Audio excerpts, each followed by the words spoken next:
வானத்தையும் பூமியையும் படைத்த சர்வ வல்லமை உள்ள தேவனை ஸ்தோத்தரிப்போமாக. இந்த மார்ச் 9ஆம் தேதி முழுவதும் கிருபையாய் நம்மை பாதுகாத்து வந்த தேவனுக்கு நன்றி செலுத்துவோமா?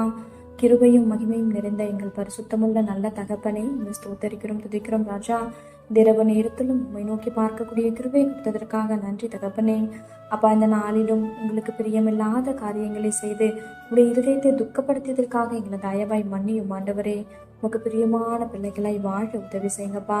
இந்த நாளிலும் எங்கள் தேவைகள் எல்லாவற்றையும் சந்தித்து நாங்கள் சோர்ந்து போகாதபடி உடைய வார்த்தை கொண்டு எங்களை பலப்படுத்தியதற்காக நன்றி தகப்பனே. ஆண்டவரே, இந்த நாளிலும் நாங்கள் கோபம் கொண்டதற்காக எங்களை தயவா மன்னிச்சிருங்க ஏசப்பா. எந்த சூழ்நிலையிலும் கோபப்படாம பொறுமையா இருக்க எங்களுக்கு கற்றுத்தாங்க ஆண்டவரே.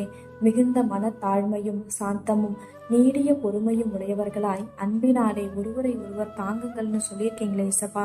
உங்க வார்த்தைக்கு கீழ்ப்படிந்து வாழ உதவி செய்யுங்கப்பா. உண்மை போல எல்லாரையும் நேசிக்க கற்றுத்தாரோம்.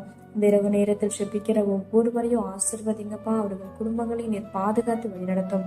எங்கள் ஆவி ஆத்துமா சரீரம் முழுவதையும் உடைய கருத்தில் கொடுக்கிறோம். நீர் பொருட்படுத்தி நீர் வழிநடத்தும். இயேசு கிறிஸ்துவின் இனிய நாமத்தில் செபிக்கிறோம் எங்கள் ஜீவனுள்ள நல்ல பிதாவே. ஆமென்.